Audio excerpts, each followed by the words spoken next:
Hey there! Welcome back to another episode of CelluloidNation. Once again, I'm joined with my really good friend, Matt. Hello there. This is Matt, aka Rambarath for Life. Thank you for having me on here once again. Anytime. Once again, audio is going to be a bit different because he has a different mic. I will be sending him out my spare mic, which is the same mic he had before. So hopefully in the near future, it will sound a little bit better. But for right now, this is all we have. So it's better than nothing. Because I definitely don't think this would be the same without him. So anyway, let's get started, shall we? Let's talk about a few trailers. We already talked about The Predator. There's really not much else to say about The Predator. I mean, we're going to talk about The Predator later, about some reshoots that were done. There's a little brief article on AVP Galaxy that gives some more information about the film. And there'll be some major spoilers then, so be prepared for that. But I want to talk about, I guess you have Skyscraper, which they put out another trailer a week ago. And this is one of the worst trailers I can It's the think whole of. movie. Yeah, it just showed an entire scene. It showed an entire sequence from the film. I was watching this trailer, and I was like, am I watching a movie? And no. Apparently, it's supposed to be a trailer. But like the first 30 seconds or 40 seconds is an entire sequence from the film. Then they throw in a few edited sequences. I'm like, this is awful. Like, how is this even a trailer? Like, this is just a clip show. And I know trailers used Well, to... the last trailer was the entire movie. The Yeah, last trailer was like a 3-minute trailer. It showed the entire film. yeah, It showed everything. It showed the beginning. It showed uh-huh, him in a military operation. It showed how he lost his leg. It yeah. showed how he met his wife. It showed his job. It showed what the bad guys are doing. It showed probably all the action you've seen, the CGI jump and the CGI land, green Yeah, screen, like the pictures out there where it's just the rock and yeah, green screen. And there's a you sent me that picture, I believe, on Facebook yeah, or someone yeah, did, I did. and it just makes you go, remember the days of Cliffhanger, Yeah, where you had, real stuff, and then this junk, and then it had, him saving his wife and kid in the fucking yeah. trailer, and And it probably like, what's showed left? how he ended up getting out of the building with the whole getting in the elevator as it's going down while there's fire all around them and whatever. Um, well, then what's left is to just show entire sequences of the film. That's what's left in the third trailer, which shows an entire Which sequence. is, it's an original movie, Yeah, so they can do apparently. that. Yeah, It's apparently, an according original. to Box Office Mojo, and a few other places, according to the industry insiders, Skyscraper is considered an original film, which I find incredibly ironic and Well, ridiculous. I But think what they're saying is it's not a remake, it's not a sequel, it's it's not not a a comic book, it's reboot. not a Yeah, prequel. That's that's quote that's quote the original. I yeah, mean, but that's still like you can't really say sad. White House Down is original, No, no. But at the same time, but yet, that's sad, if you ask me. If that's that's a film that's in the original film category. Is Skyscraper, which is just Die Hard and another really tall building. That's really all it is. well, yeah. But think of all the big box office movies that are out or came out. I mean, you look back just a few months. You had Avengers: Infinity Uh War. huh. You had Deadpool 2, which is Uh a huh. sequel based on a comic. You had Jurassic World 2, Fallen Kingdom, which is a sequel. You Yep. have Pacific Rim 2, which was a sequel. Uh huh. You have Ant-Man the Wasp, which is a sequel. And an You adaptation of a have, comic. Yeah. I'm trying to think what's coming up in the future. I already Well, you had forgot. Sicario 2 that came out recently. Sicario 2, Day of Soldado.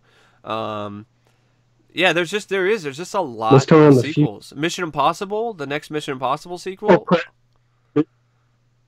The Predator, which Yeah. is a sequel, reboot, whatever the fuck you want to call it, Mm-hmm. which we'll get to. And then you look at a And, I mean, list. I so saw. technically, for big budget movies, it's quote the only original film other than a small budget film like Hereditary. Yeah, or a If you Quiet even want to call Place. that, like, is that really original? That's It seems like Rosemary's Baby or Hereditary or some Rosemary's Baby wannabe. Yeah, Well, okay, maybe not. Well, the vibe, I guess. yeah. Well, you have a I Quiet mean, Place, which was yeah, we know we know that nothing is quote original. Some people might get mad about that. We know nothing is quote yeah. original Hmm. anymore.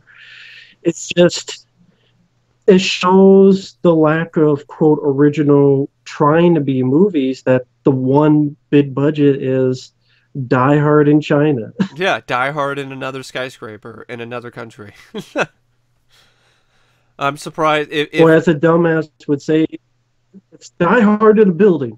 That's yeah. what a dumbass would say. Yeah, it's just one of those things that's like, uh, I mean, compared to other years, I recently put together a list of films of the year 1988, and yeah, there were, which was 30 years ago, and there were some sequels and stuff like that, but there was also a lot of films that were more original than anything that really comes out nowadays, for sure. There weren't nearly as many comic book Well, the original adaptations. Die Hard, Yeah, exactly. the original Die Hard, which is a game changer. Yeah, something like You're not getting any Beetlejuice. game changers. Something like Beetlejuice, which is was incredibly unique for the time period in 1988, and still is fairly unique. It, it's it's You disheartening to had me. Who Framed Who Framed Roger Rabbit. I believe you had Rain Man. Yeah, You had um, you had a remake, but a good one in the Actor blob. Doodle, which was different from the original. Wasn't a carbon copy. Mm-hmm. Yeah, there were some crappy movies in You had Bloodsport. 1988. You had, I think, Above the Law, Yeah, like Bloodsport, Above the Law. I think those were both 88. So, I yeah. mean, It's just what do you have now? oversaturation of sequels and comic book movies. That's really what it But feels that's like to why me. you have to look at that's why you have to look at the lower budget of films. Like I enjoyed Mom and Dad. Yeah. We will talk about we talked about the trailer to Searching on a previous Mm-hmm. podcast with John Cho. Yeah. We will talk about one soon called Mandy, Mm-hmm. and those are the ones to look forward to, for Yeah. my opinion. Well, yeah, for me too. I mean, they could easily be bad or something, but it's just there seems like there's more of an attempt to be somewhat unique, especially with something like Mandy.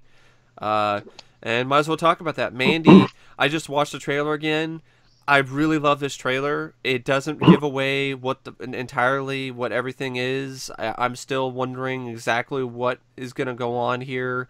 I know that Nicolas Cage is going to battle crazy evil, but I don't know what what constitutes what the evil is or precisely how he's going to take care of it. I mean, you've seen some things like he builds an axe and he does a few other things, but it doesn't give away everything. It doesn't show you the entire movie in the trailer. Um, I definitely want to check out. Someone, someone, someone put it best. They said it looks like if a Rob Zombie film was done right. Yeah, yeah.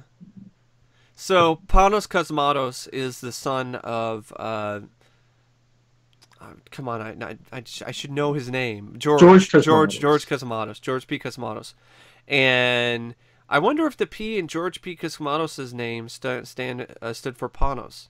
Maybe that's what his middle name was. I don't know for sure, but Hmm. anyway, Panos is his son, and he did a film called Beyond the Black Rainbow, which I still haven't seen, but I do want to see sometime. Because I heard it's just as visually interesting as Mandy.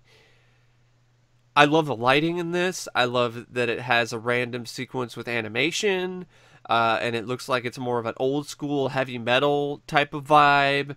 Um, Nicolas Cage is a huge selling point in a crazy, weird ass movie like this. Just perfect to have crazy Nick Cage fighting crazy evil. um, the score, it sounds like another nice throwback techno electronic score. Overall, I hope it does get a limited theatrical release, and I hope it comes into a theater near me because I definitely would love to see this in the theater. That would be really cool because I think this would be a cool movie to see in the theater to just experience the mood and the atmosphere. unless unless it becomes another upgrade Oh God, for you. yeah.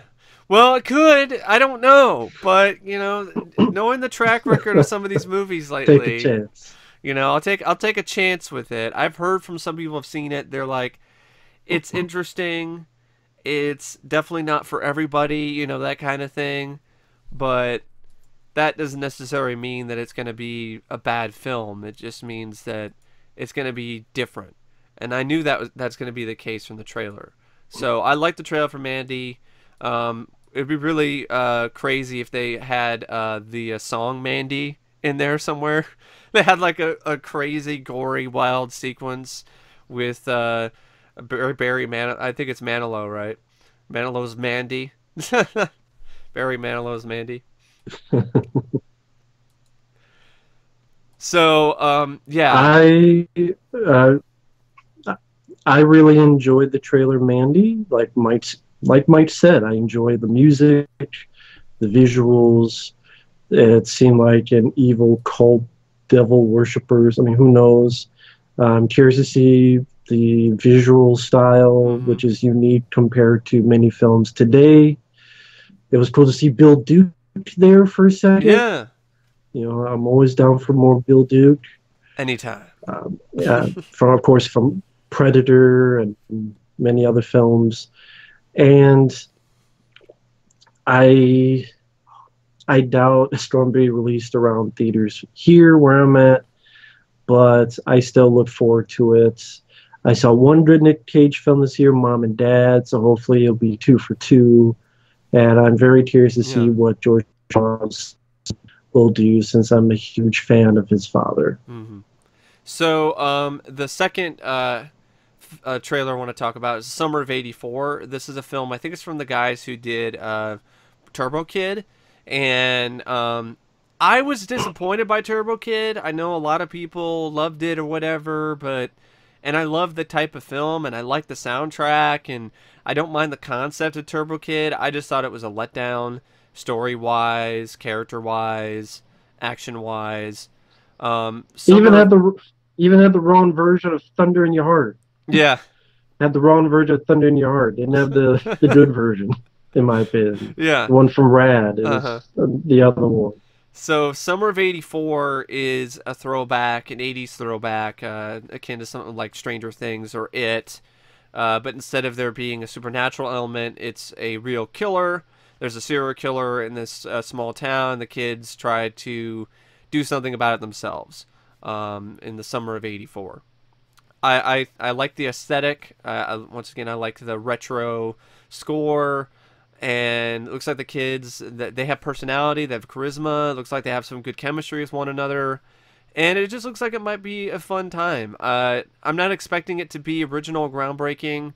I just want it to be a fun throwback thriller with likable characters. That's really what that's all I want out of it, and that seems like that's what the trailer is trying to show, and that seems like that's what the filmmakers are trying to do anyway. Is just to have that type of straightforward, to the point throwback '80s film. But apparently, from the people who have seen it at film festivals, it's generic. It doesn't bring anything new to the genre. There's nothing new to bring to the genre. Stop looking for new shit. Like it's I'm so irritated by this. I'm so irritated at this archaic thought process about, okay, if a movie does not Upgrade is have, new. yeah, no it isn't. It had some different cool ideas, That's but what I've been essentially told. it was doing some stuff like that Hardcore Henry already did and other movies already did, and then the fucking ending was not But new at the ending all. makes it new. Oh, fuck that shit. That ending's been done a million fucking times in print, in TV, in other films. That's the antithesis of new, the ending of Upgrade. But with Summer of '84, people just, these critics are like, oh, it's not doing anything new, and therefore it's bad. I hate this mentality. It's so archaic. Folks, whether or not, if you go to film school and you graduate, you don't have to adhere to that archaic viewpoint. No matter, it doesn't matter if your fucking teachers taught you to think that way. Stop thinking that way, because you're being unfair to any film that's going to come out nowadays. It's just How not is the fair. It remake new? Yeah, it's not. It isn't. But the thing is, it's just not fair to any film. They got praise, so how is it new? Or Don't Breathe, or The Evil Dead fuck. But the It remake got like all this praise and pass, like gas from an ass, and there's nothing new about that. No, not really. At least they have the whole, it's a serial killer. That is different enough, and that's enough of a new spin on an old idea for me to be intrigued about it.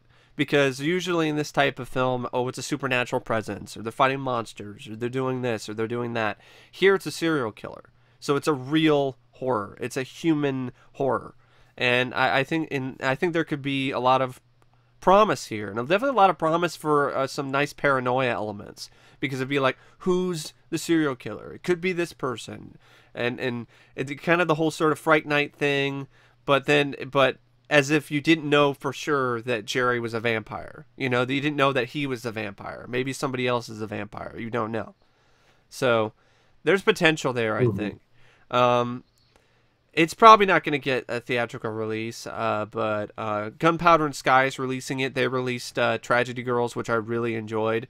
So they have a pretty solid track record for me personally with this type of genre film. So, but then again, I'll just have to see for myself when it comes out.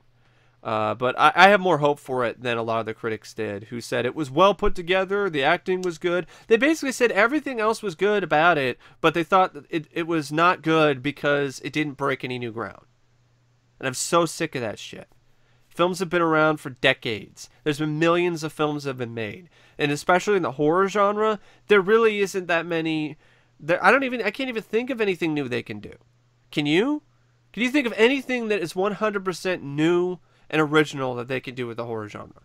I can't think of a single thing.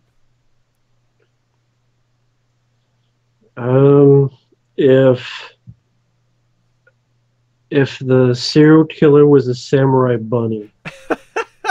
Yeah, that's original and that's different, but it's stupid. So.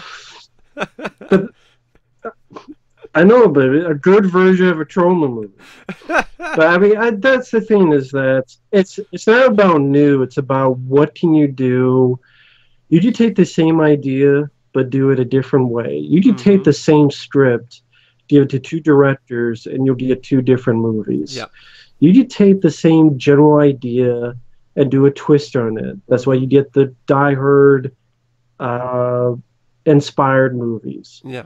Cliffhanger. Speed. You say it's Die Hard in the mountains, but it's still very much its own movie. It's a great movie. Same with Speed. Under Siege. Same with many other films.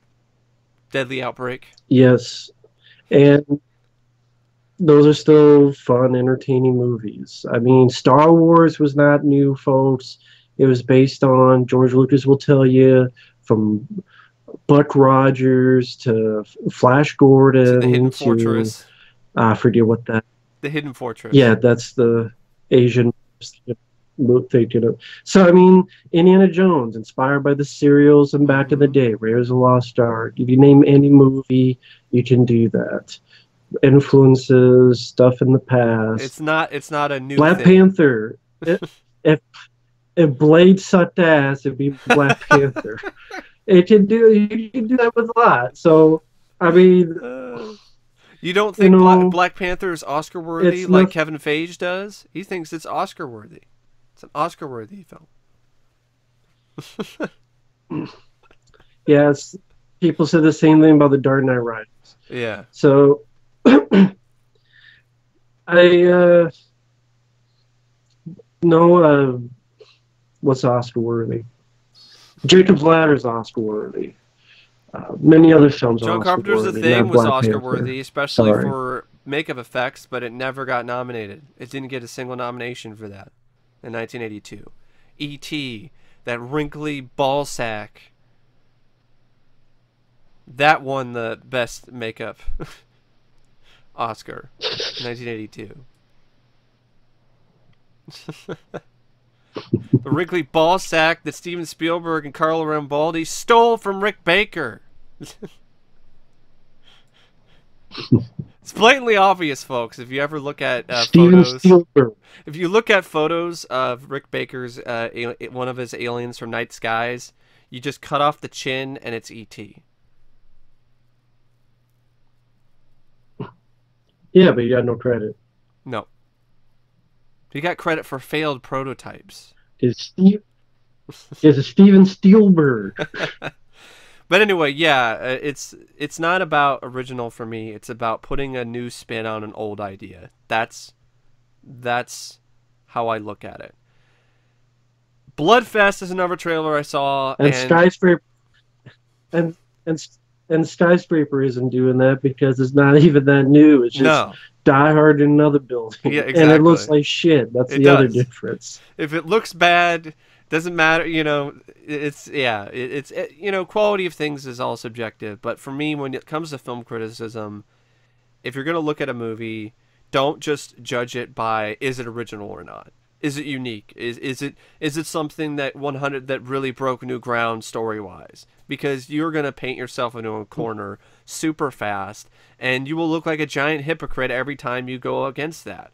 If you slam a film for not breaking new ground, but then praise another movie that really doesn't break any ground, like It, you just look like a hypocrite. So if you just go out there and you're like, all right, I'm not looking for it to be 100% original or 100% unique. I've used unique before, but I'm trying to I try to say that in a way where the whole entire movie and the entire plot isn't unique. There are unique elements to it.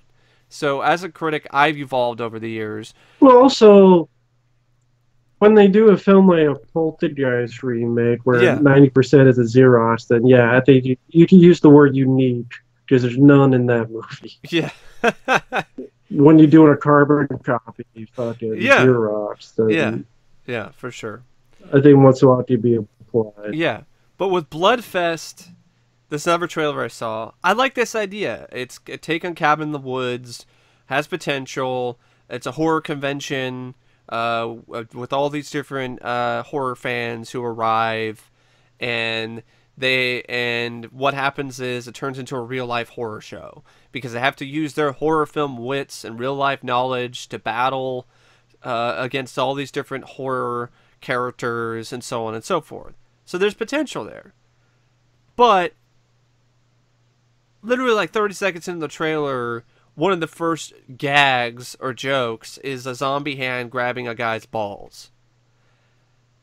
So right then and there, I know where this film's mindset is at, and it's in its fucking ass, and it's in the gutter, and it's another one of those lame-ass horror spoofs. Why does this concept have to be a joke? Why can't it just be a straightforward horror film with likable characters and a few one-liners and lines here and there that make you chuckle? Why does the whole thing have to be a joke? I mean, in the Blob remake, there's some really funny scenes. The ribbed irregular, you know, and there's some really funny gags and some nice, you know, stuff. But the entire movie isn't a fucking joke. It isn't. The whole film isn't a laugh fest. It isn't just poking fun of horror tropes. It's also trying to take it a little bit seriously. I think you pissed it off. So there are a lot of films like that in the 80s. It's like these new films are trying to homage the 80s, but they're forgetting exactly what made those 80s horror work so well. Like Fright Night, or even the original Ghostbusters. Like, there are still serious moments. The entire thing is not just some joke and just gag. It just seems like a huge missed opportunity for me with Bloodfest. And you have a cool concept, can have some fun with it, but just seems like it's just another lame-ass fucking comedy, horror comedy, that won't be funny. It won't be scary either.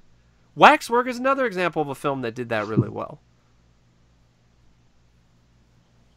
You can have fun, but you can also be a little bit serious. you know?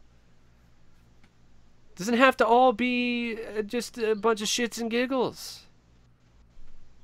And zombie hands grabbing nut sacks.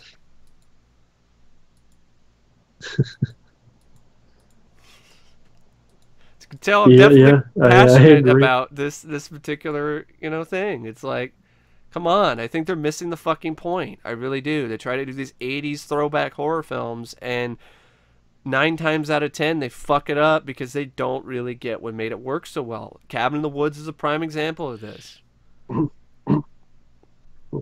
Yeah, but here's the difference, Mike. I think between me, you, and them, and this is my honest opinion, Mm-hmm.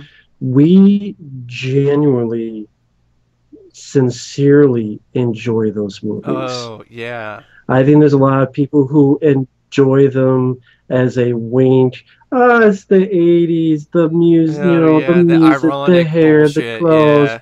the the teenagers are 30 years old. Ah, Uh-huh. I honestly feel that way. We sincerely enjoy Maximum Overdrive. Yes. You know, we sincerely enjoy a Friday the 13th Sequel. Yeah. 4 or Yeah. something. Nightmare on Elm Street You know, 4. we sincerely enjoy them, and we're the type that root for films, and we're passionate about even like a low budget film like Deep Space from Yeah. 1988. Tucker and Dale versus I Evil, mean, that got it. but That got it right. They knew what they were yes, doing. yes, but that's not common, and I think that is a reason. Most of the time, you see people, they like them ironically, or Yeah. they can say they love them all they want. I really think a lot of these people, it's not that genuine Or sincereness to it. passion. Genuine passion. So it's most just, yeah. So it's just a goofball Yeah. stuff. Yeah. That makes perfect sense, especially when it comes to the film Bloodfest. So now we got some movie news. Apparently, the Suspiria remake is compared to Stanley Kubrick, and it made Quentin Tarantino cry. Like, that's a selling point. It made Tarantino cry. Well, some of his films that I've seen have made me cry too, because they've sucked so much. But that's not, like I said, that's not a selling point.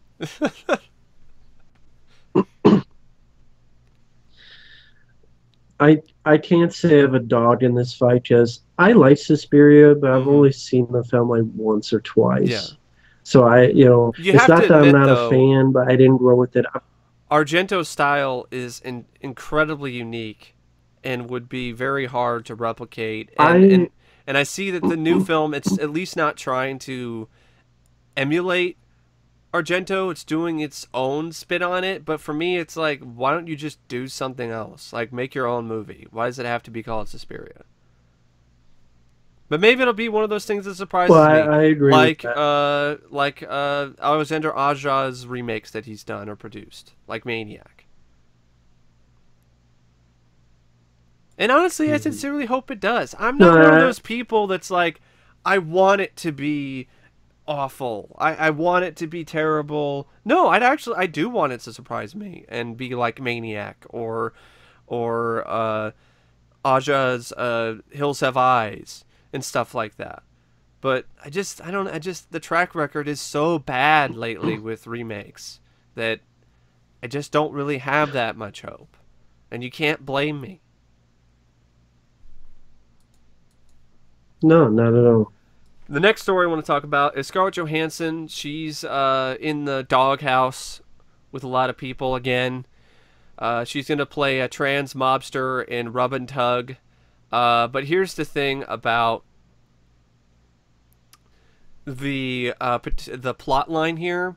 So many people are up in arms and outraged over her taking this role. They feel that it should have went to a trans a woman who decided to become a man, or vice versa, or a trans woman you know, a trans man and became a woman, or she'd go to a man, and then they're all bringing back up the Ghost in the Shell controversy, which is such bullshit because the creator of Ghost in the Shell did not have an issue with it. He even explicitly said that the shell of Motoko was not explicitly Asian in any way, shape, or form. Asians were interviewed, and they didn't care. In fact, some of them actually said that they liked the fact that she was cast in the role. So it's not like it was a majority of Asians and whatever, and who felt like they were upset and they were pissed off and were offended and felt that the filmmakers of Ghost in the Shell did the wrong thing and were pissed off at whitewashing and so on and so forth. There's even people who are still pissed off at the plot in the film that she loses her racial identity. They go in and say, well, that's just whitewashing. And I'm like, yeah, it is. You're supposed to be upset. But I think that's different. I think that's an actual ballsy move to take. That's, oh, you take everything away from this character. I thought that was thought-provoking sci-fi, and we really could use more of that nowadays. But no, it's offensive.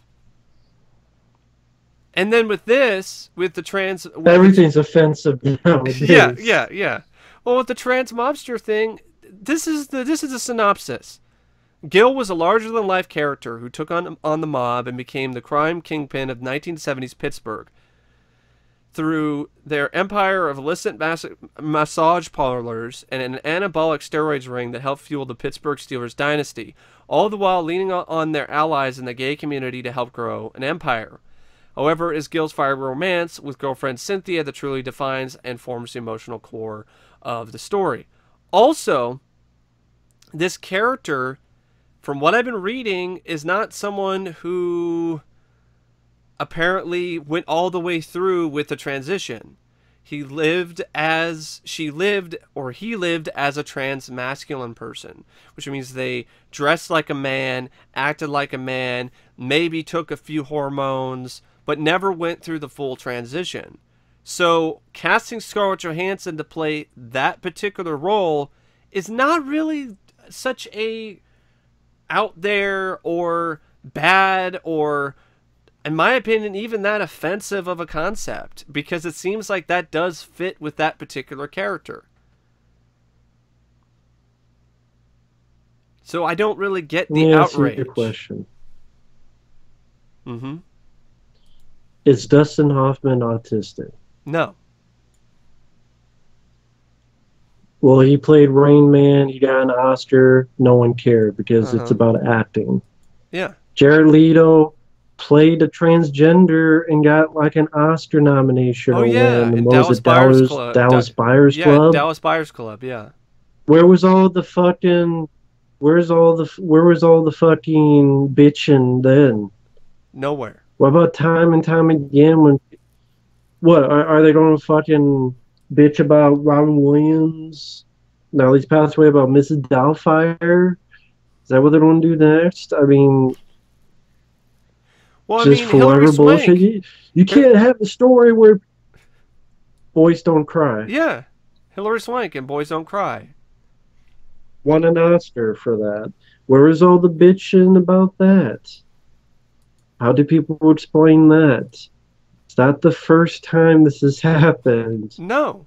So, and I felt it's just people bitching because they need to bitch. Because they're bitches. I would love Andrew Dice Clay to just come out with this fucking famous tour. Just seeing all his fucking nursery rhymes in people's faces. That would be great. It's fucking ridiculous. It is ridiculous. I mean, this is. I miss Sam Kinison. I wish Sam Kinison was still around because he would have a field day with this PC fucking bullshit. He really would. As good as it gets, Oscar-winning movie. Mm-hmm. You have Cuba Gooding Jr. and Greg Kinnear as a gay couple. Yeah. Now, you don't bitch now because those should have been two gay people, not these two actors. Cuba Gooding Jr. won an Oscar for... No, never mind. That was Jerry Maguire. But Oh, nope, he can't do that because he wasn't a real football player. Sorry, Cooter and Drew shouldn't play that. Should have been a real football player because he's played a football player. Yeah. Where does this stop? If someone's playing a doctor, it has to be played by a real doctor. Sorry, you can't play a doctor. A real doctor's got to play it. Sorry, you can't. You know, You're gonna play a soldier? Well, if that's the case, only real veterans, only people who've actually fought in battle can play these roles. then people should bitch about John Cena. He's not a Marine. Like he's fucking trying to play one. Yeah. Where's all the bitch? Like that's what I mean. Like where does it stop? This is hypocritical bullshit. Yeah. From dumbasses. And that's really in Scarlett. Make your own fucking movie then. Yeah, Scarlett pointed that out in her rebuttal, and she's getting raked over the coals for that, for saying that there are these other instances where other actors and other people have taken these roles and nobody gave them any flack. And she has a point. That's true. It's true. So how could there be a rebuttal? Because it's the facts. How is there a rebuttal over facts? I think there's people who are just pissed bring at up her. Rain Man. There bring are up people who are still pissed off at her over Ghost in the Shell. I think it's they feel she's a repeat offender now. And I've been in some Facebook arguments with some people who are on the side of, well, they should have casted a trans actor or in this role. But if you look at the synopsis, it's not really someone, it does not seem to be somebody who's gone through the full transition. I could be proven wrong later on when the film comes out, or there's a more detailed synopsis. But even then, if that was the case, I think it would, for me personally, as somebody who wants to view a film, you know, who's going to sit down as an audience member, I think it would be a more compelling story and visually to show a woman transition into a man through makeup and other things, instead of have someone who's already transitioned try to go backwards and then forwards again. I think that could be incredibly unconvincing and really hard to believe, if you ask me. So, and also it's acting. Nobody gave it's a prime example. Hilary Swank did not get any shit for Boys Don't Cry. And there's people who are saying, well, I'm just going to boycott this movie because they still haven't gotten the point. And go ahead and do that, and then the studios will look at the low box office and say, maybe we shouldn't make films like this anymore. Because nobody goes to see them, and we seem to just get nothing but bad PR for trying to do it. So we're not going to do it anymore. So then those trans actors that you really feel should get roles aren't going to get those roles in the future because the movie tanked and the studios don't want to take a risk on making a film like that anymore. It's a double-edged sword. Are there any transgender actors? I can't think of any. I cannot. I mean, there's Laverne Cox, but that's that's not the same sort of. That's a male to female. This is a female to male that they're trying. And there's people. There's plenty of them out there. I don't see them in any movies. Well, that's because they don't get any chances. Maybe it's also because maybe they're not good actors. Make your own fucking movie. Yeah, make your own. Yeah, film. maybe. It's just like I don't Make get your it. Fucking movie. It's like damned if you do, damned if you don't. These individuals will never be happy. Never be happy. There's more films being made nowadays that deal with trans characters. Nope, not enough. They need to have trans actors play these trans characters. We need to boycott Ant-Man the Wasp because we need the real Ant-Man to play him, not Paul Rudd. Oh, man. So we can't have that girl play it. We need the real Wasp. We need the real Wasp for sure. We gotta boycott the fucking. We need to boycott the new Jungle Book because that's not real animals. Real animals should do it. You're taking their jobs. Boycott the new fucking Dumbo because they're taking the elephants' jobs. Man. need a real elephant. Where does it stop, folks? Where's the line? Tell me, please. So, Again, all this history that we've been mentioning, yeah. from movies upon movies. Mm-hmm. No one, again, it's just people bitching because they need to bitch about bitches. And I just feel like Stop Clarence bitching. Boddicker and RoboCop, bitches leave. And people think we bitch a lot. For fuck's sake, man.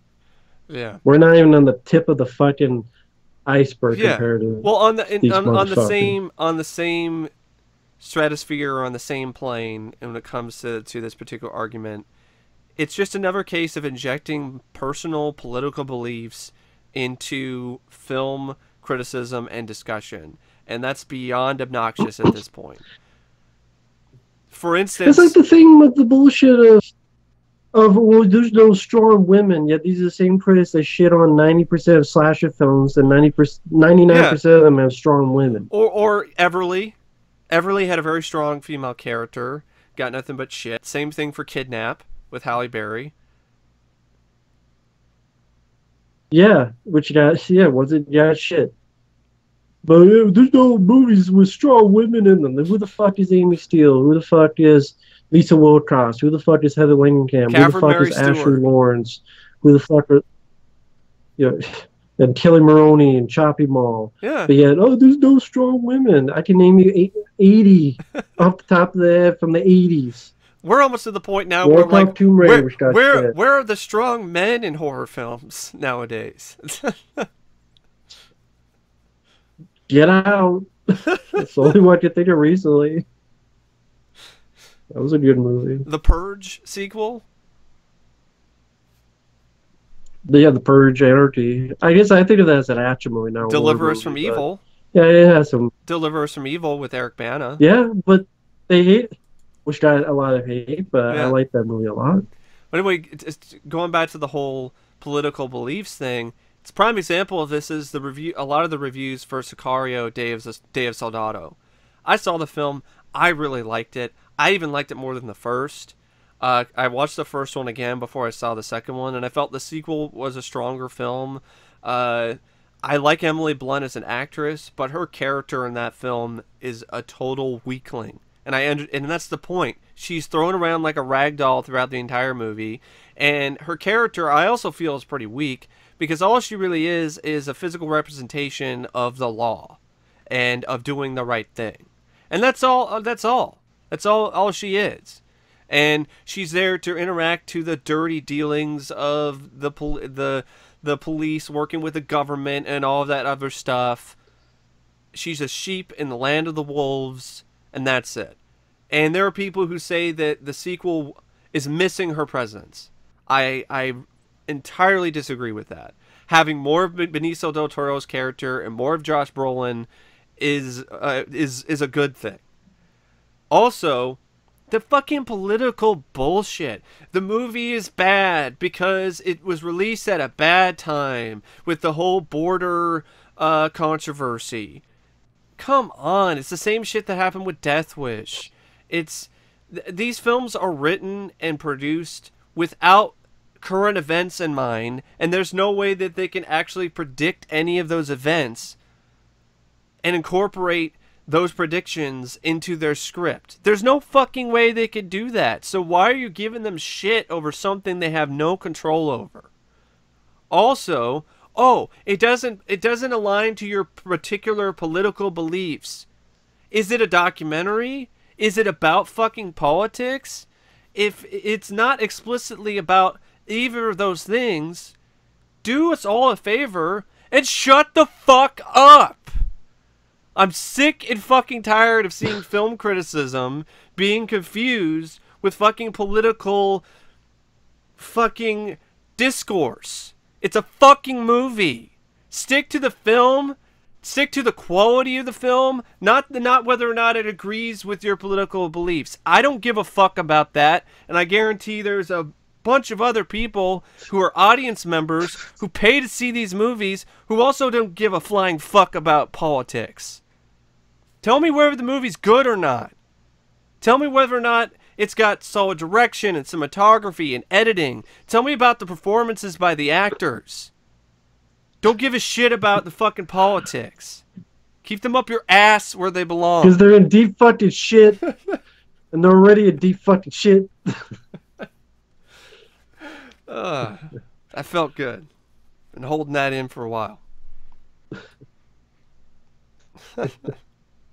So back to some movie news. Jim Carrey's going to play the villain, Dr. Eggman, in the Sonic the Hedgehog movie. I know. I guess that was my lips, folks, not my ass, although it should have been. Jim Carrey needs the fucking money. I mean, what that Dark Crimes thing no one saw. The TV like show that he's doing might do all right critically, but that's probably not going to make that much money. Well, I mean, it's a TV show, so who knows? I mean, I can't remember the last movie he did before that. Was it? Oh, Dumb and Dumber 2 was shit. Kick-Ass 2, which he fucked up with the... I haven't seen the film. I've heard it's lame, but I didn't even like the first movie. But even then, he fucked up with advertising because he didn't decide to promote it. And, you know, Jim Carrey lost his mind, and now it's like okay, there's other movies he didn't do, but yeah, he's going to be a villain in a Sonic the Hedgehog movie. Yeah. I don't even hate Sonic the Hedgehog, but let's be honest, it's going to suck because they're doing live action and animation together. The last time I saw that decently was Rocky and Bullwinkle, and like 5 of the people liked that aside from me. I used to watch that a lot when I was a kid, but I haven't seen it in a long time. I know for sure it's better than crap like Dudley Do-Right. I mean, that's a definite fact. I mean, it just you could just Sonic seems to me like a meme Smurfs nowadays. Sonic isn't like, is Sonic even really as popular as it used to be? It seems like Sonic is a meme nowadays. They make fun of Sonic. It's like people ironically enjoy Sonic because of his meme status. That's what it seems like to me. I would, if I had to make a guess, I think it'll flop. Could always be wrong, but that's why I say guess, folks. If I had to guess, it'll flop. Well, that's the next project for the director of Deadpool. Because I don't think if I remember correctly, he's doing that. He's doing the Sonic film. The guy who did Deadpool. Isn't he just producing it? Oh, yeah, maybe he's just producing. Or is he actually directing? I thought he was directing it. Because I thought he was going. He's getting ready. Oh, okay, I thought he was getting ready to direct this fucking Terminator bullshit. Well, he is getting ready to do isn't that. there like set photos of the Yeah, he is getting ready to do that. So he's probably just aren't there set photos? Yeah, with Linda Hamilton. It's another one of those Halloween 2018 films, Matt. The sequels didn't exist. Well, I talked to my friend, our friend Efri, and he mentioned to me that she looks like fucking Mila Jovovich from Resident Evil. Oh, make her look like her. Oh yeah, because she's got that short hair. Yeah. It's bullshit. Yeah. So Jordan Peele. And it's just the passing of the torch movie. Yeah. Fuck past torch movies. Jordan Peele, he's doing a sci-fi anthology series called Weird City, which is going to be on YouTube Premium, because it's no longer YouTube Red, it's YouTube Premium. I'd be curious to give that a watch sometime. I like Jordan Peele, so, you know, we'll see. It's one of those wait for a trailer type deal. I know Bobcat Goldthwait is working on a horror anthology series that's going to be on True TV later this year. I forgot the name of it, but it's got a bunch of crazy stuff going on, like a werewolf who's trying to run for mayor, and it's for mature audiences, and got a bunch of other comedians in the cast. It looked like it might be kind of fun. Apparently Disney has built stunt robots. They've built stunt robots now, which is For me, that's kind of lame because that just means that that might lead to less To stunt. do what? I thought they just do stuff with CGI. Well, yeah, they do the stunt robots at their park, but I'm thinking that this could end up funneling into films. So then instead of CGI, it's stunt robots, and then they completely replace stuntmen and women, which I understand why they're trying to do that because it's Well, what do the safer and people aren't gonna what die. A what robot's you're gonna have to risk a robot's life, but there's something to what be does said the about a stunt real robot stunt. do? Like, Well, the stunt robot gets thrown in the air and does stuff like that, or jumps off, or whatever. Yeah, that kind of thing. hmm. But there's something to be said about real stunts. I miss a lot of that. I really do. And those stuntmen and women, they signed up for all of that. They you know, they're.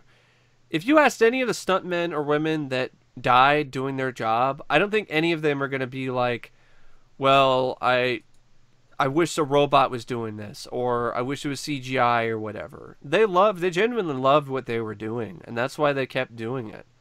And they knew the risks, and they understood that. And that's why they don't have. That's why they lost their jobs because they loved it. If Yeah. you love your job, you lose it with Hollywood. Well, some of them, yeah, they did. Other ones, they lost it because they didn't make it. But I don't think any of them would have. Well, yeah, I'm talking about the people. I'm talking about the ones who are alive. They lost their jobs Yeah. because you never see stuntmen anymore because they're just too passionate about it. So enough CGI stuntmen I mean, look at something like or Hooper. Tom Cruise. Look at something like Hooper. Like that still has set a record for one of the longest free falls in film history. The highest free falls. Hmm. Hooper. Which Yeah, is a movie Hooper's that was great. all about stuntmen. Like I've heard rumors about doing another one or a remake. Like, how are you going to do that now? Stunt work Yeah, they isn't don't use nearly. stuntmen anymore. It is not even anywhere near as popular as it used to be. Speaking of stuff that's not popular as it used to be, I don't even know if he ever really was this popular, but that popular to begin with. But David Spade's doing another film. It's coming out on Netflix. It's called Father of the Year. Another Happy Madison Netflix movie. These will never die for some reason. I don't understand. Trailer looks as generic and forgettable and unfunny as all these other recent Happy Madison productions. I've seen the trailer. It looked really awful. I don't mind David Spade back in the day. Yeah. I like his work with Chris Farley, Tommy Boy, and Black Yeah, Sheep. I Tommy Boy even like Black some of the Sheep is stuff he did hilarious. by himself. Like Lost and Found was okay. Dickie Roberts, former child star, I thought was pretty decent. But recently, I don't mind David Spade, but this is like a him trying. It's like he's trying to do Joe Dirt at the end, Yeah, but just but it's not Joe Dirt. Yeah, it's somewhat a little bit. Yeah, like unofficial Joe Dirt 3. yeah. I mean, it's uh, I've never been much into Joe Dirt. That's I just didn't me. I mind know a lot it. of people liked it, I didn't mind it, but uh, it's been a while since I saw it. and I didn't. I didn't care for the sequel either, Hmm. Joe Dirt 2. So I don't like. I like David Spade, but not as this kind of character. And the rest of the cast are like nothing but blank faces, cardboard cutouts. Yeah, yeah, for sure. Um, Ryan Johnson's new trilogy is supposed to come out. Rumored to the first film is supposed to come out in 2020. So Disney's learned no lessons from Solo. They're just doubling down on Ruin Johnson. That's what they're doing. He's Fuck Ryan he's a Johnson. fucking troll. He really is. He's a fucking troll who is doing Star Wars films. I don't even think he genuinely likes Star Wars. I really don't. I do not think he does. He, he likes the Star Wars money. Yeah. Yeah, yeah, he doesn't like Star Wars. There's going to be a plus size superhero. She's going to get her own film. It's called Faith. And I don't have an issue Should with be called this. fat. I don't have an issue with this I'm sorry, concept. folks. You say no. You say this is un-PC, but fuck this.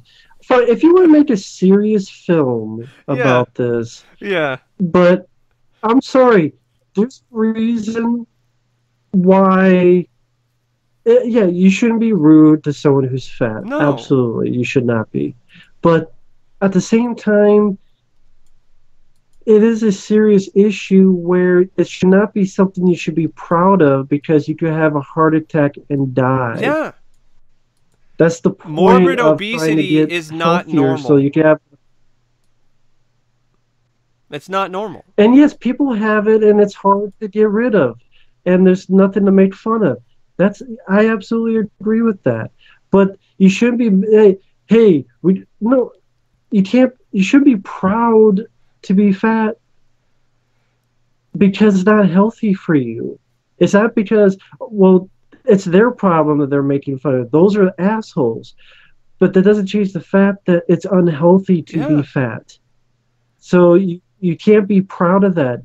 That's why you get in shape or try to Uh-huh. Go on a or diet. eat somewhat healthier or like with everything, don't eat too much of something. Yeah. Don't do this and Well, I that. mean, a doctor is going to tell you And that's the same thing. Is the doctor politically incorrect? Is the doctor a bad person for saying you're fat, you're overweight, you need to lose some weight, like you can die? Like this is not. how do how do you think John Candy died? Yeah. And I wish he was still around. So do And if I. someone got to him and helped him get healthier Because and he was loose and he not being that lost. stupid I fuck mean, he bully in the gained a West, lot more weight by the time he passed away. Like he was always a chubby guy, but he really packed on the pounds around that time. yeah, by the time of Canadian Bacon and Wagons East, Cool he Runnings. should have done those fucking shitty movies.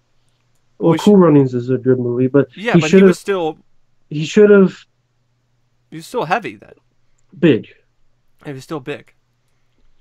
And if someone got to him, and I'm sure people did, but it's not a switch you could just turn on and off. Mm-hmm. It wouldn't be that easy. Otherwise, everyone can do it. Yeah. And that's the thing, is that it's not an easy thing to do. And no, you shouldn't make fun of people about it. But it's not something to praise either. I don't get that. Yeah, That's like, oh, I mean, I'm unless it's a skinny. I'm. tongue-in-cheek thing. Well, think about it. There's no Oh, people who are here's like. the anorexic Yeah, hero. exactly. Yeah, anorexia. You know, proud to be an anorexic, proud to be This skin and bones.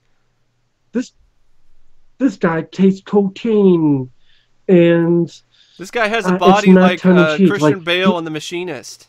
That's something to be proud of. No, And it's it's one not thing if you're healthy. doing a tongue-in-cheek satirical thing, but this isn't. Yeah, they're gonna take It's it just, with a straight yeah, face, and they're you gonna don't. have scenes in it where people We are gonna shouldn't make. poke fun at her for being fat, and she's gonna prove them wrong or whatever. I guarantee it. It's it's it's fine to stand up for yourself, but there's also a danger of going too much the other way too, Hmm. where it's like, you know what? I got some self-worth. I'm going to eat a little bit less, or I'm going to work out a bit more. How Hmm. do you think people like Kevin Smith almost died of a heart attack? I Yep. mean, this is not something to be proud of, folks. And That's why also the doctors whole tell you this. concept of a overweight superhero, like if they have super abilities and like superhuman DNA, like how do they even get overweight? Like that's another thing I'm just wondering. Was she already overweight to begin with, and then she got the power, so that's why she's overweight and still overweight? I mean that's something that I can't wrap my head around. Um, but that's just me personally. Well, I doubt they're going to go for logic or something. No, no. I, I can see this being some extreme. I hope it doesn't do this. I hope it's not some extreme feminist movie, and going all in that route, just chock full of SJW rhetoric, and fat is I would fine and guarantee all of it. that. Yeah, yeah, yeah. I would guarantee it. The day we live in today, the age we live in today, and this is not against anyone who's fat. No, I love Chris Farley. I love John Kane. so do I. Melissa McCarthy, I liked her in The Heat Well, look what and happened with Jonah Spy. Hill. Jonah Jonah Hill, Hill, like he twin. lost weight. Jonah Hill lost a lot of weight. He gained some of it back for other roles and some things, but I think he lose it again. Like Jonah Hill's not. I don't think he's as big as he I don't know what he's was. done. Like, But I know he gained it back on for War Dogs or something like that. But he also it got a was lot of based on a shit. true story, I He got a think. lot of And shit from people for him losing weight, which I that don't was get messed that. up. Like, yeah, God forbid he wants to live a longer life. Fuck him for that. Fuck you for living a longer life. Fuck But you. anyway, yeah, this is just our politically incorrect opinions on fat. But you know, it But it's is. not politically incorrect to say we want you to live. Well, exactly. I know. Yeah, yeah, It should be politically incorrect to say I want you to live. yeah. I was also That's using that that's as insanity. I was being sarcastic a little bit, but yeah, for sure. I mean, I know. it's we care about people's health. I mean, even my own. Like I got a little pudge going on. I want to get off, burn off a little bit. So I'm trying to start a new diet myself. Yeah, So yeah. For me, I drink a lot more water. I eat a lot more, fiber. I eat more healthier cereal, mm-hmm. and maybe it won't make much of a difference, but it makes me feel better Yeah, to do something about it. yeah, You can still like if anyone out there's listening, you're overweight. There's nothing wrong with that. I could say many people to the many people listening to this, it's not that you should be ridiculed for that. Not at all. It's not what either of us is saying. It's I don't get that a movie's going to be like, yay, fat, and it's like you do know that this could kill you, yeah. and we don't want you to die. Mm-hmm. God Well, forbid. there's something that I do want to Like die, like Kevin Smith almost died. and it's this recent trend of horror remakes and reboots, and we got another one coming up. Child's Play. Yes, finally they're doing it. And if that's not bad enough, there's also another Don Mancini fucking manicotti bullshit fucking Mancini, Fettuccine. yeah, Child's Play thing in the works too, which is a TV series. To be honest, the TV series I'm more angry about than the reboot. Yeah. Because I don't like Don Mancini. Well, also Here's the honest truth. 95% of me, of course, not of course, but 95% of me are like, great, another reboot, remake, based on the past record. Fuck. Poltergeist, Total Recall, Red Dawn, countless others. There's 5% of me that is more curious because A, Don Mancini's not doing it. yeah. Get him the fuck away. He did the worst fucking movies. He's an overrated fucking writer. I think he's a fucking hack. He gave Chucky a cheat code. Number two- Where the hell can you go from there? There's nowhere else to go. A TV series. That's where But you how? He has a fucking Number cheat two- code. How is anybody gonna stop Chucky? go. That's why it's going to take. That's why you need TV series. It's going to take 50 fucking episodes to even try. So, number two. I'm glad Brad Dourif's not doing the remake because Brad Dourif. I love Brad Dourif. He's tired and bored with Chucky. Yeah. I want him to see him do other roles. I want him to see the cop he did in Rob Zombie's Halloween. Have him be a lead role in another movie with that kind of character, or something like that. Or another drama or Not something voice like Chucky. So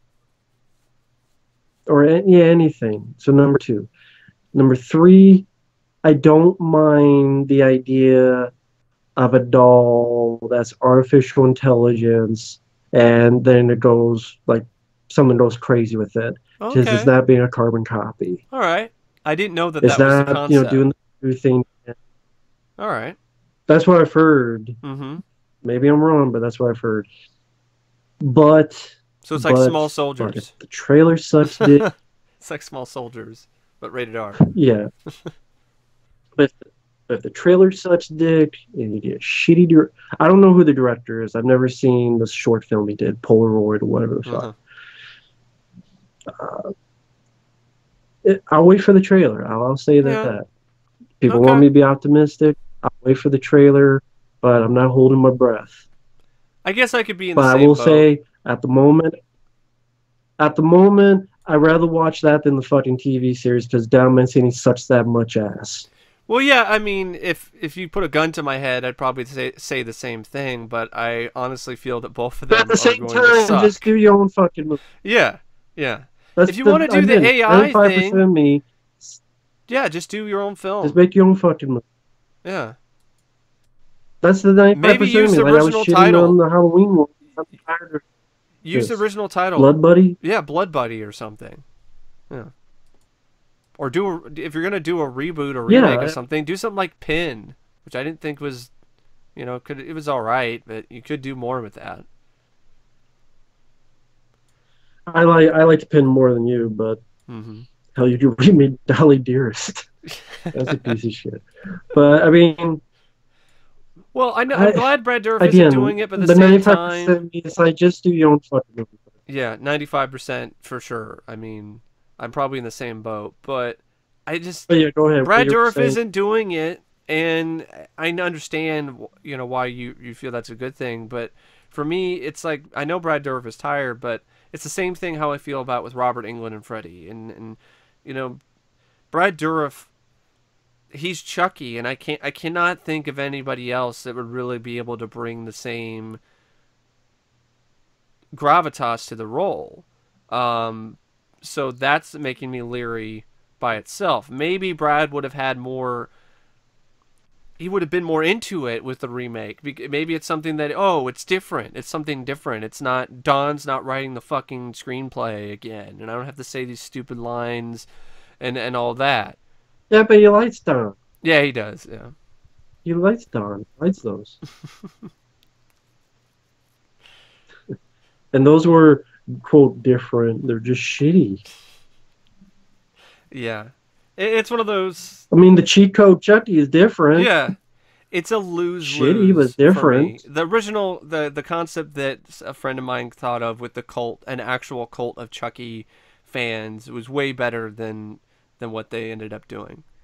And I would have been fine if they did a new reboot or whatever with Brad Dourif, and it was like that. That was the whole concept or something. Reboot slash sequel thing, like what they've been doing lately. But don't ignore 2 and 3. We don't need to do that. There's a new documentary that's going to be coming out called Wolfman's Got Nards. It's about the Monster Squad and the fandom. And I think that's pretty cool. Andre Gower, Sean, he's behind it. And Monster Squad has a pretty extensive behind the scenes documentary on the Blu-ray and the DVD from Lionsgate. So I don't know what extra stuff they're gonna get in terms of behind the scenes, but who knows?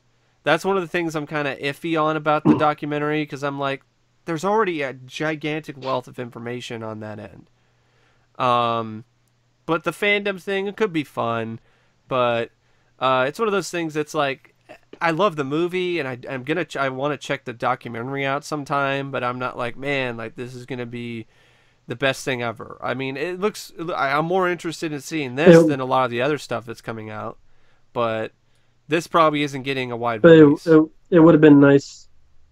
It would have been nice if it was maybe a different movie they were doing. Yeah, Maybe yeah, that's what you're yeah, saying. yeah. A little more in depth look at some other film or series of films, because Monster Squad already has this big documentary already. It's feature length if you count all the parts.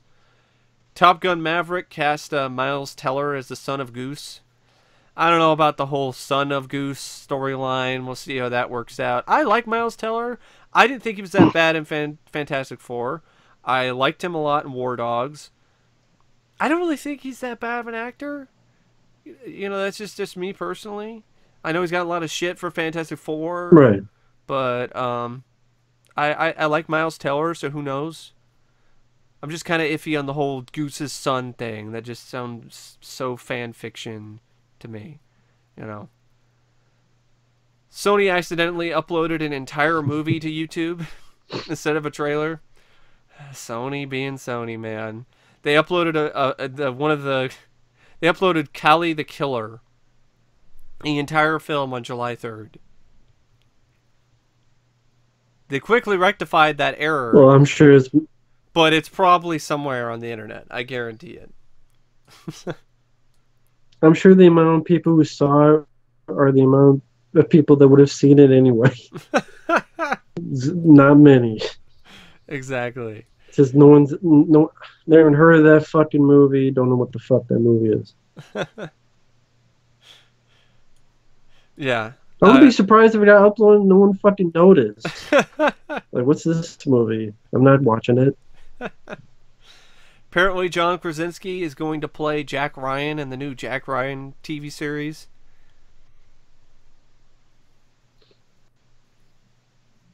I don't know about that casting choice. Jack Ryan TV show. Yeah, it doesn't interest me that much. Concept of a Jack Ryan TV show. Casting choice. And even the concept of a TV show doesn't really interest me that much. Apparently, robots. Where is it being on? I think it's a streaming service. Apparently, robots could start greenlighting movies soon. Like, robots are going to be the ones doing the job. Why? I have no idea.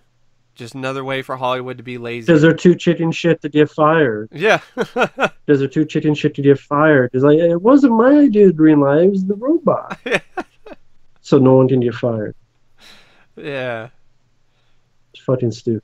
Idris Elba is going to play the bad guy in Hobbs and Shaw. I like Idris Elba. That's cool. So I like Idris Elba. That's a decent bit of casting news there. Apparently at Comic-Con, it's rumored that there will be an announcement that announces the Batman the Animated Series Blu-ray set. But they're also going to announce the DC Universe streaming app and the fact that the HD remastered episodes of Batman the Animated Series are going to be on that platform first before they ended up on Blu-ray. I really do hope that this is not one of those cases where oh, it's just only going to be on the app, because that's bullshit. And I will be one of the many furious fans of that series if they do that shit. But I don't think they'll go that route. I think they'll announce it at Comic-Con like they did with Batman the 60s series. And that's what I think they'll do. But we'll see. Comic-Con's in a few weeks, so I can't really say for sure what's going to happen on that front just yet. Sacha Baron Cohen's going to do another TV series. I don't really care. Fuck Sacha Baron Cohen. Yeah, I don't blame you. I guess Netflix... That's a fucking dickwad. Netflix is wiping out their entire review system, so users aren't going to be able to review titles anymore. John Wick 3... Why are they doing that? I guess they're just doing it because apparently they think nobody's using it or whatever. I don't know. John Wick 3, they're also going to roll out a Netflix Ultra plan, which makes it so you can watch 4K Netflix stuff or UHD or whatever the hell it is. John Wick 3 has a subtitle. It's called Parabellum, which is interesting. I mean like Predator. Yeah, we'll get to that soon enough for sure. Definitely. Speaking of Predator, the Predator. John Wick 3, I look forward. Yeah, I look forward to John Wick 3. That's one of the few sequels that I really do look forward to coming out next year. And one of the few films that I'm like really, really excited for. I looked at a picture on Facebook that showed a lot of the upcoming releases next year, and it was just a shit ton of comic book movies, more spin-offs and sequels, and some other stuff like Hobbs and Shaw might be fun, but it's still technically a spin-off and a sequel. There's a new Quentin Tarantino film, but I stopped giving a shit about his new films after Grindhouse, so I don't really care that much. I'm curious about it because of the cast. Yeah, but I mean I'm the curious cast about in it because of Hateful the cast. Eight was great I mean, too, yeah, and the cast has been good in a lot of other ones, and I don't know. I haven't seen Hateful Eight. We'll see. I haven't seen Hateful Eight. We'll So see. I'll wait for a trailer, I guess, when it comes to that, before I like really pin down what I want to say about it. But speaking of Predator, let's talk about the yeah. Predator reshoots. So apparently there were some reshoots done that removed certain elements from the film. There were plainclothes Predators for some reason. Yes, there were Predators in fatigues. And apparently they cut that out, which I think is a good idea, because that's Why fucking were they in stupid. fatigues? Because they're good Predators. What does that have to do with fatigues? I have no idea. They're fucking wearing camo and shit and boots. It's fucking silly. But they have camo. I know. They turn invisible. I know. This is stupid. They were called friendly Predators. So apparently they got cut out of the film. An entire APC sequence and various different hybrid Oh, creatures. so they stole my fucking idea of a friendly predator. Okay, Unforgiven predator. Yeah. About how like one predator was done with everything, and it was like fucking Soldier, Uh-huh. where predator protects people because it's a outcast. I like that idea. But they do a shitty job. Yeah. No wonder it was cut out. They thought, oh, Good job, Soldier. Shane Black. They thought Soldier, and then they thought that the friendly Predator should literally look like a soldier. Gosh. The Predator dog is going to still be there, apparently. I wonder if it's still going to befriend the humans. It's fucking Auntie from Honey, I Shrunk the Kids. There were apparently a bunch of death sequences involving the more prominent characters that have been cut and completely changed. And there's massive spoilers here, folks, as if you didn't know that already. And the final battle with the Upgrade Predator, which is, fuck, great. Remind me of Upgrade while you're at it. Great, wonderful. Upgrade Predator. Takes place at night in the woods. Can we actually see shit? Or is it going to be like AVPR again, where I can't see a goddamn thing? After attacking the Project Stargazer base... Fucking stupid name. Upgrade gives the survivors a chance to escape before he hunts them down to find the best fighter amongst them. So apparently, it seems like the Upgrade Predator is going to do the same fucking shit that the other upgraded, bigger, badder Predator, Super Predator, and Predators did. Kill off the original Predator. Where, more than likely, the original Predator is going to look like a bitch again. Yeah. How much you want to bet. Then it's going to be I Upgrade believe it. Predator versus the humans. And other humans are going to get picked off, or he's going to let them escape, and then he's going to fight the best hunter among them, best fighter, which probably is going to be fucking Holbrook's his dumbass. What you want to bet? I would love for it to be Thomas that's Jane. believable. That would be surprise. That would be a welcome surprise, right? Thomas Jane doesn't die throughout the whole That's not gonna film. happen. I know, he doesn't die throughout the whole film. And then the Predator chooses him as the best fighter. It's wishful thinking. It's going to be Hal Holbrook's relative, or I don't even know if he's related or not, but I forgot the guy's first name. The fucking guy from Logan. Boyd. Boyd Holbrook. That sounds like a hipster name, if you ask The me. hell was the original ending then? I don't know. Oh, the one with the giant super predator, like the giant, tall Maybe it's an even bigger predator. That was the original ending. It was a fucking 50-foot tall Isn't predator. that what the upgrade predator No, is? it's like an even bigger one, like a fit, like in Independence Day Resurgence, a 50-foot tall predator. Oh yeah, probably. Yeah, Oh, fucking yeah, stupid. probably. And apparently there was a I the tell you that the sequel will be a predator as big as Godzilla. I'm telling you. and then they'll make I'll an be sure to buy a alien. sequel They'll to. make an alien, a xenomorph, the same size, and it'll be a new Alien versus Predator. But they'll be like 50. They'll both be 50-foot tall, giant. Versus King Kong versus Godzilla versus Mothra versus Pacific Rim versus Inframan versus Ultraman and Spider-Man. All that shit. Uh, so the latest cut of the film, Be part of the which Marvel. tested. Well, you can't forget Giant Man. But the latest cut of the film that tested also featured additional scenes that connected the Predator to the previous films, including AVP. Lex's spear is now displayed alongside the City Hunter spear from Predator 2. Casey, Olivia Munn's character, is also shown some grainy pictures of the Predators from the first two films. So yeah, that's your info on the Who reshoots. gives a fuck? Homages, Easter Great, eggs. more references.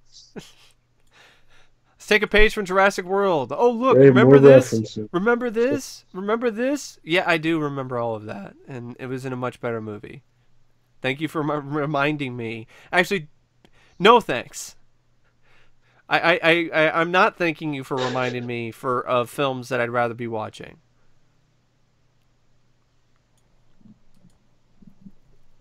There's going to be an extended cut of Deadpool called the Super Duper Cut. It's going to be coming out on Blu-ray, and it's also going to be shown at Comic-Con this year. So it's going to come out in August, which I felt was interesting because that's a pretty quick turnaround for a home video release. But maybe that's how things are nowadays. But I know for the longest time, it usually took more than like 3 months for a big release to come out on a home video. Mm-hmm. But it's a super duper cut, which is supposed to have some new scenes and some extra stuff. And I like Deadpool too, so I'm definitely curious about that. Jeremy Renner was cast alongside Jamie Foxx in the Spawn movie. That's not going to really feature that much of Spawn. So that's the news for that. There's some upcoming releases on a DVD and Blu-ray. First, I'm going to start off with some titles from Shout Factory. You have Trick or Treat, not the 1980s heavy metal horror film, the horror anthology. That's getting a collector's edition to come out in October. Mm. They're also releasing House on Haunted Hill remake. That's going to get a collector's edition. Very cool. Cover art's kind of, I don't know, it's just the building, the house with a skull in the corner. It didn't look, honestly, kind of lazy, but at the same time, I kind of don't mind it because it's more, it's not as busy as some of the other ones. Like Trick or Treat is like crazy busy. Like there's so many people on it and all over the place, but I still like the cover art for Trick or Treat. I mean, there's more effort put into that than Man in Iron Mask. Which, why is that getting a Shout Select release? I can't even think of somebody who's like a super big fan of that movie. I can't think of a single person. At least nobody that I know. Valley Girl's gonna get a collector's edition. Halloween 2 and 3 and Night of the Demons are getting Steelbook releases. I don't like this new thing that Scream Factory is doing where they're like, oh, new Steelbook with a 4K restoration. And I get why they didn't do 4K before, because it really wasn't a thing yet. But it's just kind of like, it just seems like they're double dipping. And that just, I don't like that. I don't. It reminds me of when Anchor Bay would release those overpriced tins. Oh, and with Night of the Demons, Yeah, I remember that. you can pay $61.99 and you can get the Steelbook with a lithograph and an action figure of Angela. it's not really an action figure. It's a NECA figure, but $62 is too much. Get Shorty. Well, What? people are willing to pay that, I guess. Yeah, Get Shorty's getting I a guess you can sell it. collector's edition from Shout Select. So if you're a fan of that one, that's getting a collector's edition. The original Wasp Woman is getting a release.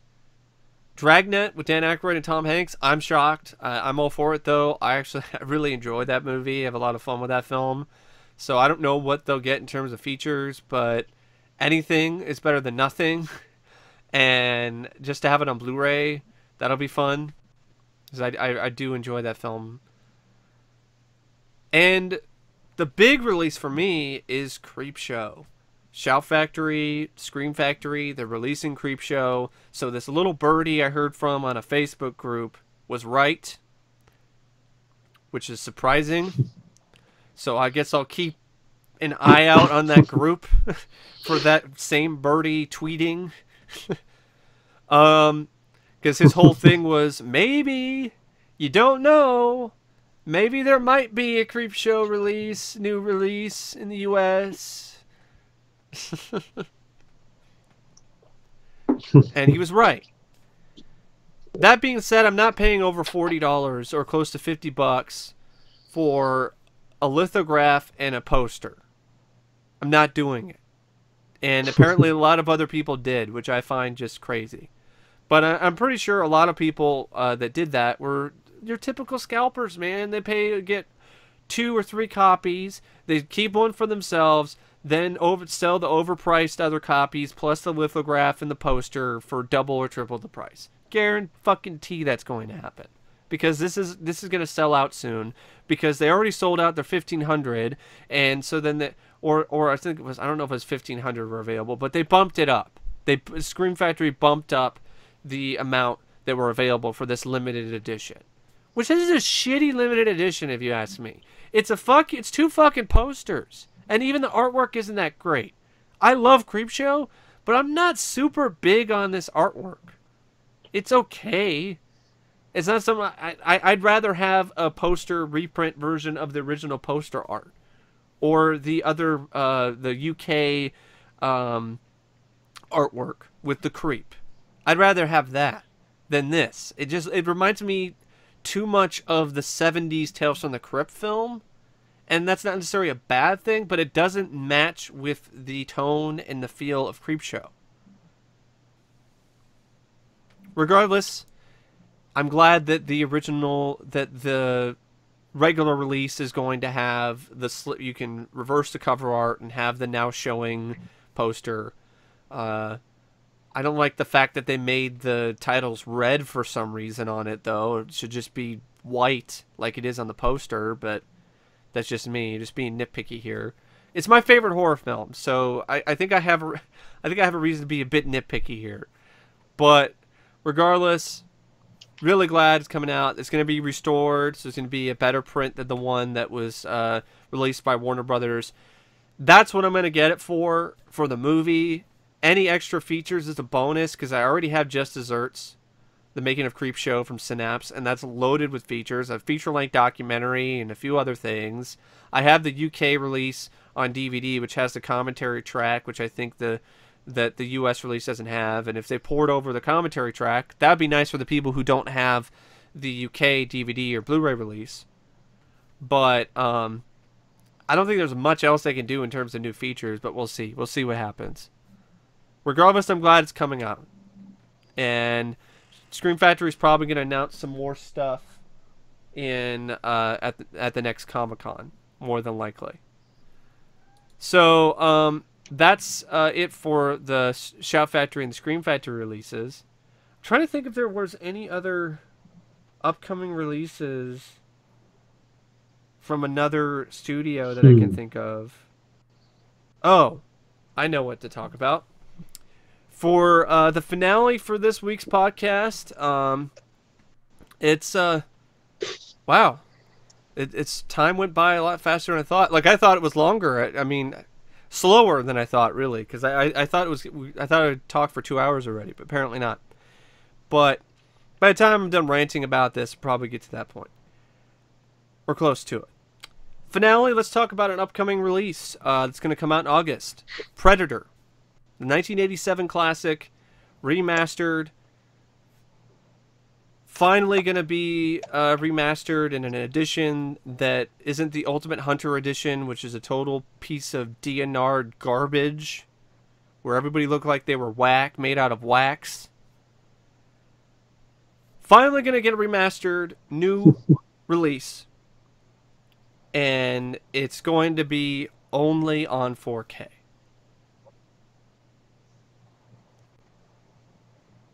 '20th century fuckface strikes again. I was trying to be optimistic. You can't blame me. Because it makes too much financial sense to put a... It makes sense because it's Fox. Well, yeah. It's just 20th century foot face. Well, it makes sense for that, but perfect sense to me. But for me personally, it doesn't, because it makes too much financial sense to put the effort, which is not that much, into putting the 1080p version of the remastered print that's on iTunes right now onto a Blu-ray, and then port over the features from the other release. It makes too much sense to do that financially. Because if you don't do that, you lose what is essentially the majority of the consumers. The majority of consumers nowadays are not people with 4K players and a 4K TV. Now, I've heard that you can watch 4K on a 1080p TV if you have a 4K player, but I still have to go out and pay out the ass for a 4K player. So I still am fucked. And I don't want a 4K player. I really don't. I personally think 4K is, to me personally, not necessarily worth it. I mean, it's not such a drastic difference in picture quality compared to DVD to Blu-ray. Or from VHS to DVD. It's an upgrade, but not something that's going to be like, oh my god, it's going to blow me away.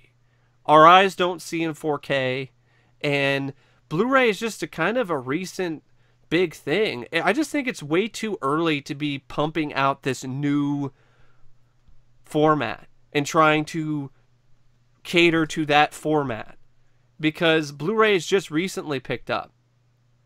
And it's just one of those things, it's like, it took a bit for Blu-ray to catch on, and now you're going to throw out 4K? Like, for me personally, I do not see 4K selling. I go to buybacks, the 4K rack, barely nobody goes there. I can't think of a single person who went up to the counter with a 4K Blu-ray. When I go to my local Walmart, the shelves of 4K releases are pretty much full. I go to any other place that still sells physical media, 4K is not selling that well. Look at the sales for The Last Jedi in 4K. Terrible. Awful. Sales on Blu-ray period for Last Jedi weren't very good. They were way below estimates. And that's good, because the movie sucked, and that means that the consumer is like, fuck this movie. There are people who saw it in the theater are like, this movie sucks, I'm not paying for it. But when it comes to this 4K only shit, it's so annoying. And it doesn't make any sense, because you're cutting off the majority of the consumer right now. Why do that? Why? It makes no fucking sense. It's pure and fucking laziness. It's sheer laziness by Fox and other companies that do this. Because it's too expensive. Bullshit. Synapse, MBD, Arrow, these other smaller companies can put out 1080p Blu-rays of 4K transfers and remasters that they've done, and even put those on DVDs. I don't buy this shit that big companies like Fox can't fucking do the same thing on a Blu-ray. I don't buy it. I don't. And Predator fans have gotten fucked over with the UHE edition, with the Ultimate Hunter edition. So you would think as a sign of goodwill, maybe, to, you know, put out a Blu-ray on the 4K set that isn't this same shitty fucking transfer that the fans didn't want in the first place. But nope. Nope. I should have known better, because that's what they did with Die Hard. Their release of Die Hard was 4K. The new remaster was only on the 4K UHD disc, and the other release was just the regular Blu-ray. But in that case, the original regular Blu-ray of Die Hard, at least, wasn't a total piece of shit like the UHD edition, like the Ultimate Hunter edition. And apparently they're doing other 4K releases for the other films, Predator 2 and Predators. But it's going to be the same shit. You want the remastered version? Gotta have a 4K player, gotta have a 4K TV. And people are going to pay a decent amount of money for this. On iTunes. Yeah, or iTunes. But what with iTunes, if you really want to see it in 4K, you have to go in and have some kind of Apple TV, and that's the only way you can watch it in 4K on iTunes, is to have some Apple TV or some shit. But if you want the remaster version in 1080p, you can. I remember reading somewhere you can get on iTunes. But still, I can only watch that on iTunes. You can't. It's not a physical copy. And I'd rather have that. It just doesn't make any sense to me why Fox would do this. It's just sheer laziness. That's really what it is. You think they'll learn their lesson from Die Hard or their mistake with the Ultimate Hunter edition, but apparently not. Here's the Ultimate Hunter edition again. The film deserves better.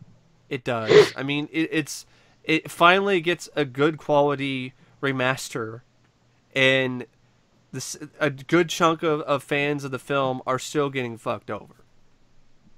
At least make what the price we're going to pay for this set worth it, because it's not worth it to pay for unsold copies of the Ultimate Hunter edition on top of a 4K release. So folks, I guess there is I don't think there is a chance. I'm sorry, I don't. I want to be that guy and be like, oh, maybe there is. I don't think there is, because I found out this information on the back of a Swedish release of the 4K edition of Predator, and nothing about the regular Blu-ray. The standard Blu-ray said 1080p remastered version. It just said movie. It said movie plus these other features, and they were the same features that were on the Ultimate Hunter edition. So more than likely, it's going to be the Ultimate Hunter edition.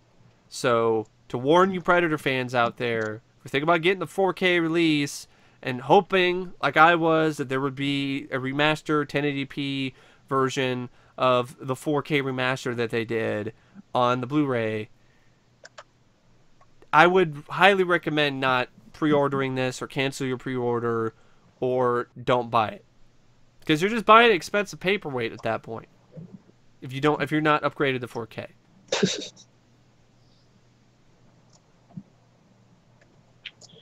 Yeah.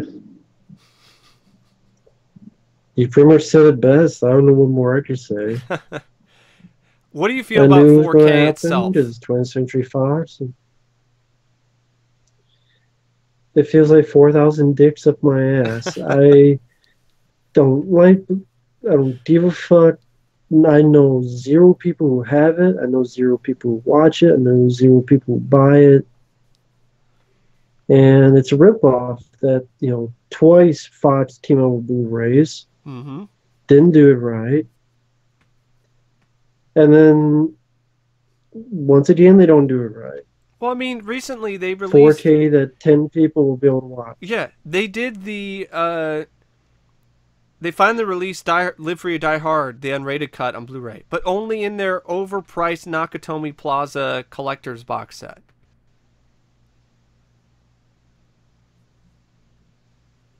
Which apparently is cheap now. There's a lightning deal going on Amazon. I don't know if it's still going on. It's not going on by the time this posts. So don't even bother, folks. But There was a lightning deal on Amazon, which is like $60 for the overpriced set. But the thing is, it's fucking huge. It's a fucking prop building I have no space for. But apparently there's a Blu-ray case that's inside the giant building that you can take out or whatever. But it's still $60 is too much to pay for the unrated cut that should have already been on Blu-ray by now. So yeah, 4K to me, it's one of those things that if you have a really good setup, might make a difference. If you don't, it's not going to make that much of a difference, at least not that much of a drastic difference in terms of picture quality.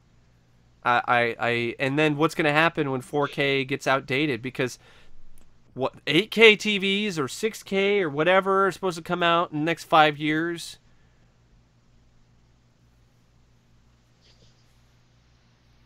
Good luck with that. But then again, I have to look at things.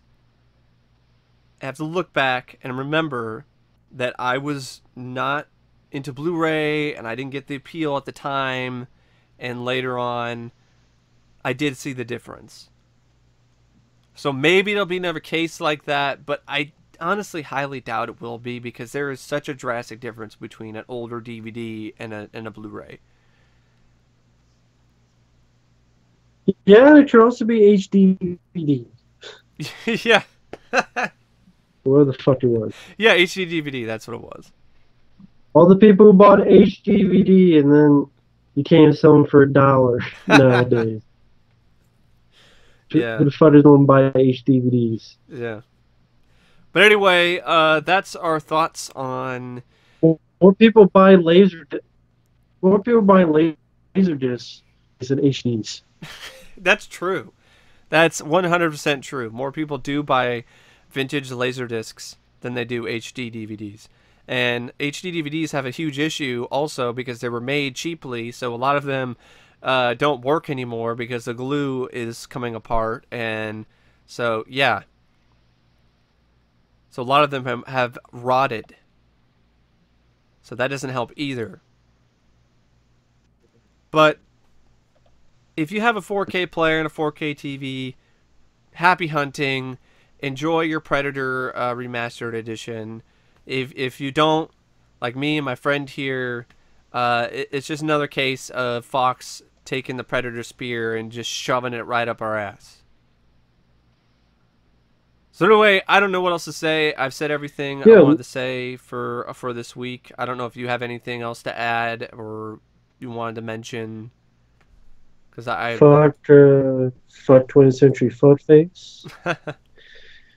We'd like to do Blu-ray Predator. We can't get it because they're assholes. Yeah. And fuck 20th Century Fox and fuck Paramount just because. Pair of pricks. Because they could release stuff like April Fool's Day, but aren't going to. Or The Hunted or Golden Child. They can't do shit because they're pair of pricks. And they fuck also Paramount and fuck Fox. They won't let Shout Factory do it either, or any other company. And that's what's so upsetting is the companies. Neither will Universal. Like, they won't do anything. They won't do anything, but they won't let somebody else do something. If they did something, Universal's doing with the Child's Play 2 and 3. Yeah, I mean, I was surprised with some of the coming out on Blu-ray in a month or two. Yeah, I was surprised with some of the things that happened with Halloween or whatever, and some other collector's editions that Shout Factory's come out with lately that had earlier editions that from the other company, like the Burbs and so on and so forth. But with Cash Cows, I just don't know. I just don't see Universal relinquishing Child's Play. I don't see Warner Brothers relinquishing Friday the 13th. Well, my Universal's releasing Child's Play 2 and 3 like in a couple months. Yeah, and they're just separate releases on Blu-ray. Yeah, they're just regular bare bones Blu-ray releases. And they're not doing anything. Yeah, they're not doing anything. So you're not going to see these. More than likely. At least for years. More than likely. How many years was it from Halloween 2 to Scream Factory's Halloween 2? Yeah, that was a while. That was a while. It was years. For sure.